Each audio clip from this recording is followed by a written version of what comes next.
Salve, salve galera, sejam todos bem-vindos a mais um vídeo aqui no canal. Vamos trazer aqui notícias sobre o Palmeiras, escalação para o jogo de amanhã contra o Capivariano, né?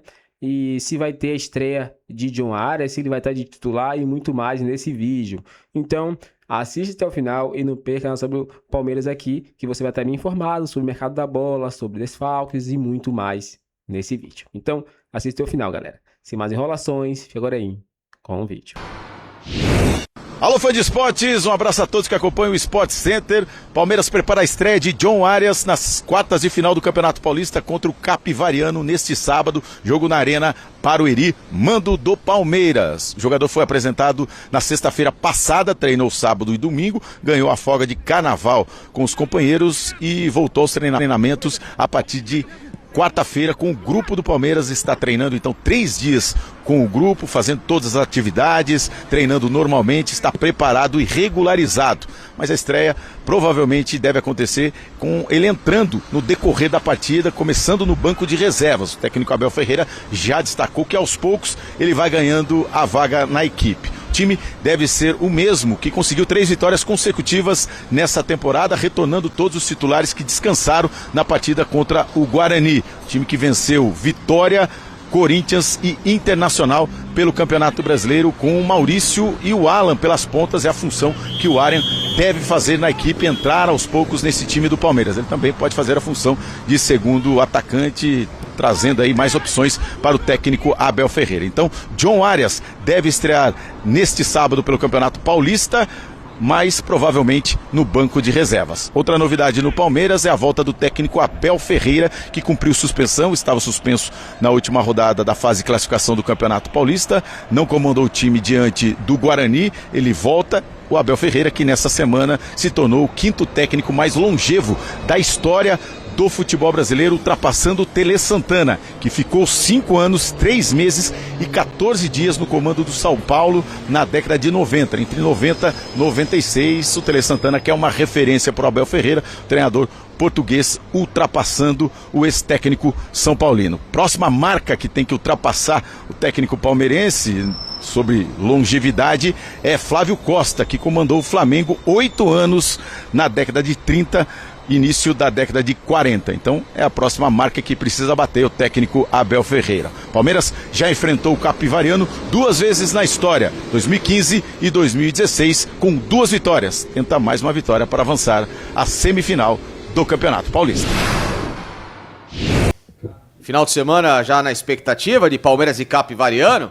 Você tá com algum medinho do jogo ou não? Não, só se o Palmeiras realmente ir pelo caminho do vexame. Tem que forçar muito a bola. Aliás, que entre os 4 Acabou, ali... né? O vexame do ano... Já ficou pra trás, né? Já deu a cota acho que até da década, né? Olha que aquele lá foi duro. Então, mas eu acho que o Palmeiras pegou um caminho muito tranquilo e não é soberba, é uma realidade, tá? Então, o Palmeiras, principalmente comparado com os demais... o Palmeiras tem uma situação muito confortável, joga em casa, então não preocupa. Entretanto, tem que entrar, obviamente, força máxima e passar com total tranquilidade, né?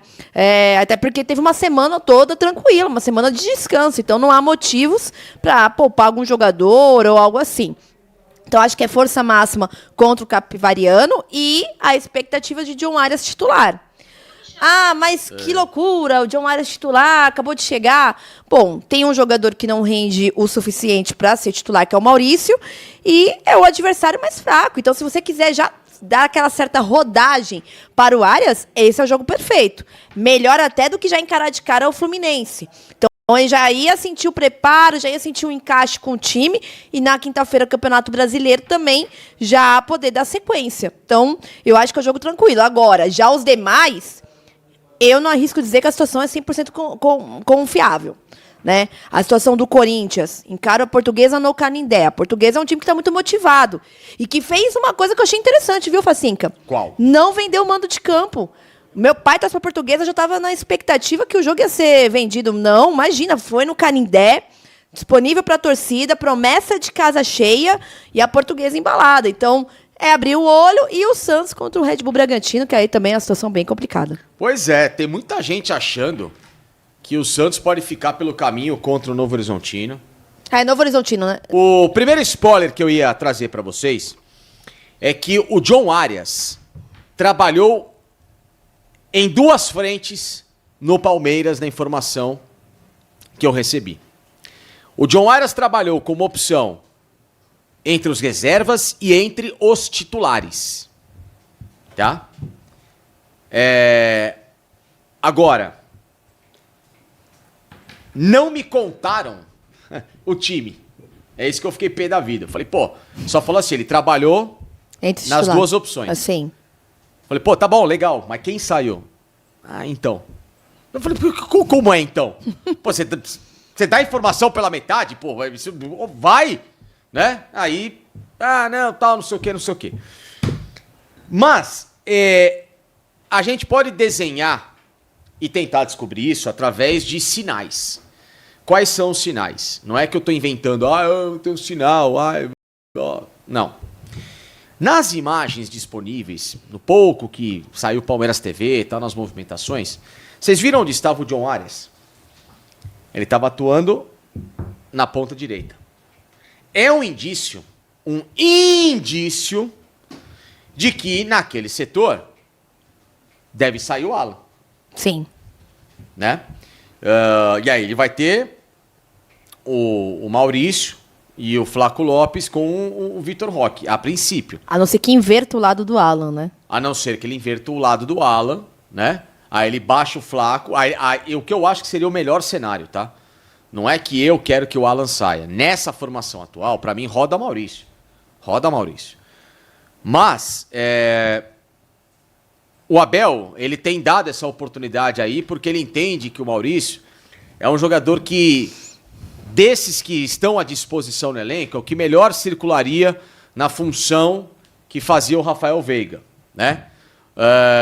Então, se quiser colocar uma interrogação, deve jogar no lugar de Alan sábado e tal, porque aí a gente fica... O Pedrão tá perguntando aqui se a tarja tá boa. Deve jogar não, o Arias treinou, né? No lado direito. Eu tô aqui especulando que, em tese, no lado direito, né? Quem atua por ali é o Alan. Por isso que eu tô conjecturando isso com vocês. Por quê, meus amigos e senhoras e senhores? O Abel entende que o Maurício é o cara que melhor se aproxima da característica do Veiga. Mas o auge do Veiga e o auge do Maurício é uma heresia você colocar os dois lado a lado. Sim. Uma heresia. Então não sei se ele vai abrir mão de uma característica, ele ter esse cara na região central, porque Alan, Arias, Flaco e Vitor Roque, ele talvez perderia esse cara para dar um suporte ali ao Flaco Lopes, né? Ele gosta de jogar com o cara encaixotado ali no Flaco, o Vitor Roque sai um pouco mais para a esquerda, e aí ele tem o Malo e o André subindo. Mas aí a gente pensa assim, beleza então, tá bom, vamos supor que ele jogue na esquerda com o Alan, na direita com o Arias, ele vai centralizar o Flaco e o Vitor Roque, eu acho que é um encaixe melhor, ele forma um triângulo, e aí ele pode revezar o Andrés e o Marlon Freitas. Eu acho que seria a melhor formação, Vicky. Até porque você tem um adversário que não tem tanta exigência de marcação, porque há uma inferioridade técnica. E eles vão jogar fechados, é óbvio. Então a intenção é justamente o Palmeiras ir com uma forma mais ofensiva. É claro que se você encara um adversário que tem um meio de campo com melhor saída, e principalmente com velocidade semelhante ao que foi contra o Corinthians, que estava ali o André, o Breno Bidon jogando muito pelo meio, o ideal é você reforçar sim a marcação, né, para você não ter exposição. E aí numa jogada dessa não é muito viável você deixar ali somente Marlon e Andréas. Entretanto, considerando aí o Capivariano, eu acho que é interessante, né? Como você sai um pouco do que o Palmeiras é acostumado com o Maurício. Eu vou pegar um exemplo. O gol que o Maurício marcou, acho que contra o São Paulo, naquela jogada do Piquerez, né? Do Andrés Piquerez. Ali foi a única movimentação da temporada que eu vi que lembra vagamente a movimentação do Veiga. Sim, de pisar na área. Que é de pisar na área ali e sair de pisar na área, Maurício. Se ele assumisse um protagonismo, eu acho que ele poderia, talvez, chegar um pouco perto. Porque eu acho que tem uma certa técnica, mas falta, de fato, ele uma personalidade maior dentro de campo, que é o que o Veiga tinha. Mas, pelo menos, a característica se aproxima.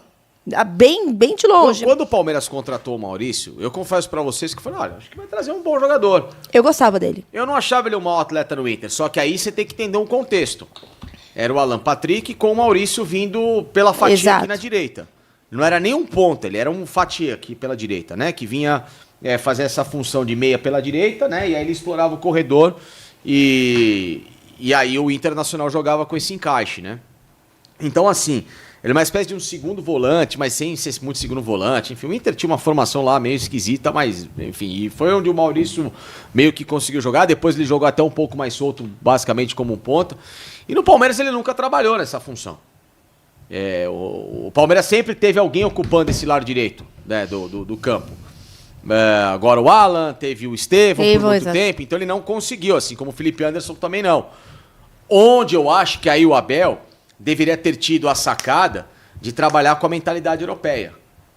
Quem é mais fácil adaptar? O Maurício, que já tem 25 anos, o Felipe Anderson com quase 30, ou o Estevão, que tem 17? Então eu vou jogar o Estevão lá pra esquerda. E outra coisa, eu me lembro... Ai, rapaz, qual que foi o jogo? Palmeiras e Atlético Goianiense, talvez, que o Estevão vai pro lado esquerdo do campo, que ele mete gol. Eu lembro vagamente também de uma situação que foi logo, se não me engano... Acho que foi o Palmeiras Atlético Goianiense. Foi. Ele vai pra esquerda, porque ele tinha aqui na direita, se não me falha a memória, o Felipe Anderson. Eu não vou me recordar, o pessoal me ajuda aí, vocês vão me ajudar que vocês são bons de memória. E o Estevão, geralmente, quando entrava bem, no lado esquerdo, ele rendia. Por quê? Porque ele é versátil. Porque tinha bom de bola. tinha E outra, ele tinha a vantagem, por ser canhoto, Sim. do corredor. Essa é a história de toda hora você inverter ponta, inverter ponta, inverter ponta. Você bate na porra da marcação quando o time tá fechado. Agora, se você tem o ponta pela direita, dominante o pé pela direita, você vai ganhar linha de fundo. Só que aí o que você tem que fazer? Porra, eu vou obrigar o cara a trabalhar com os dois pés. O cara não pode ser um cego com a bola. O cara, por isso que ele é um ponta. Você tá contratando diferente. O cara tem que trabalhar com as duas. O ponta esquerda era a mesma coisa. E aí você tem a versatilidade. E aí você acha que isso pode render, por exemplo, o Alan no lado esquerdo? Pode. Que é canhoto? Pode, claro que pode. Você vai ganhar profundidade. Outra coisa, você vai fazer o Piquerez trabalhar com o Alan. Porque assim, eu tava até discutindo isso ontem em casa com meu marido, e aí a gente tava conversando sobre essa movimentação do Alan. Que ele era um meia central, e justamente a ideia do Abel, que ele fala em entrevista, era justamente ele jogar na inversão, né, no lado direito, para ele vir por dentro, né? Ele trazer a bola e vir por dentro. E aí talvez ele perderia isso pelo lado esquerdo. Só que eu acho que vale uma tentativa, porque eu acho que se o John Arias, o próprio Renato Gaúcho falou que o John Arias rende mais pelo lado direito, isso foi uma declaração dele, e você pega os jogos do Fluminense, principalmente no Mundial, era ele jogando por ali, porque ele tem essa característica de conduzir a bola até uma linha de fundo. O Palmeiras não tem mais um jogador que faça isso. Algumas vezes, alguns jogos raros, teve algumas movimentações parecidas do Sousa, mas, lógico, muito abaixo do que se espera. Então, eu acho que vale também o Alan jogar pro lado esquerdo, ou também trazer o Alan pra meia central também. Eu acho que o Alan tem essa característica, e pode jogar também um pouco mais centralizado, puxar por dentro também e tentar ali preencher o meio de campo por ali. Ainda mais que é um jogo que você vai jogar com dois volantes alternando entre si, o Andréas e o Marlon. Então você precisa preencher também ali essa proximidade da grande área, que hoje é ocupada pelo Maurício. Enfim, é um quebra-cabeça interessante. Mas eu acho que na escolha entre Alan e Maurício, pode ser que o Abel tenha essa opção de saída do Alan para não sair da caixinha. Sim. Para manter um pensamento engessado. O que é uma crítica, porque para mim ele só sai da caixa quando é para dobrar a lateral. E isso é um absurdo. Mas agora, se ele fazer isso, jogar o Alan lá pelo lado esquerdo, tirar o Maurício, trabalhar o John Arias pelo lado direito, aí eu já acho que é o Abel saindo um pouquinho da caixinha, e já é interessante. E vamos lembrar que quando ele tentou fazer isso, de inverter lado de um jogador muito acostumado a uma posição, ele teve até que um momento positivo, talvez o último grande momento técnico do Palmeiras, que foi antes da lesão do Dudu em 2023. Sim. Que ele contratou o Arthur para ser pela direita, ele jogou o Dudu pela esquerda. E o Palmeiras estava bem em 2023, até aquela lesão do Dudu. O Palmeiras morre em 2023, mesmo terminando campeão brasileiro, quando ele tinha o Endrick, o Dudu e jogando com o Arthur. O Arthur. Né? Ou então depois ele tinha o Rony fazendo aquela função. E porque o Dudu era um diferente. O Dudu jogava bem pela esquerda, jogava bem pela direita, aí ele caía por dentro. O Dudu era um animal, né? Um jogador aço. Então assim, você tem que trazer essa versatilidade do diferente. Se você pega um cara que é meia boca, ou que ele é quadrado, e você vai mudar a posição dele, aí você tá morto. Não vai acontecer nada. Agora, o Estevão. Não posso mexer no Estevão pela direita. Claro que pode e deve. Estevão, vai lá pra esquerda lá. Porque o diferente é mapeado. Se você muda a posição do diferente, quem falava o diferente era o Muricy, né? Esse é o diferente, meu. O diferente, meu. Então é isso, galera. Chegamos mais um fim de um vídeo aqui no canal, né? E amanhã tem um jogo muito decisivo, né? Do Palmeiras contra o Capivariano, né? Um jogo muito complicado. A gente sabe que entre os confrontos, né? Do Palmeiras é o mais fácil, vamos dizer assim, né? Mas não podemos chegar lá, né? Displicente, né? Com soberba e achar que já tá ganho, né? Precisa manter os pés no chão. Se vencer esse jogo com tranquilidade, vai ser ótimo, porque aí vai dar minutagem para outros jogadores, né? E assim, né? Vai criando ali mais, vamos dizer assim, liga entre o time, né? Entrosamento, e vai ser essencial para a estreia aí de John Arias, né? Eu acredito que John Arias ele não vai ser titular nesse jogo. Vai ser muito difícil ele ser titular nesse jogo. Mas se ele for titular, vai ser muito bom, porque aí Abel ele mudou um pouco o seu pensamento, né? De ser bem fechado nesse sentido, né? De não colocar um jogador já para testar, né? Sempre segurar mais. Mas também se o time tiver bem entrosado ali, ele entrar no segundo tempo já com o time ganhando, vai ser melhor ainda, né? Porque ele vai entrar mais leve, sem pressão. Porque se bota o cara numa fogueira, o time perdendo, ou o time empatando, precisando vencer para não ir para os pênaltis, aí é ruim. Mas se ele entra num ambiente bom, né? Dando 2-0, 3-0, aí sim ele vai entrar e pode dar muito show. Mas, torcedor, qual é a sua opinião? Comenta sua opinião pra gente aqui, que é muito importante. Se inscreva no canal, galera, e até o próximo vídeo.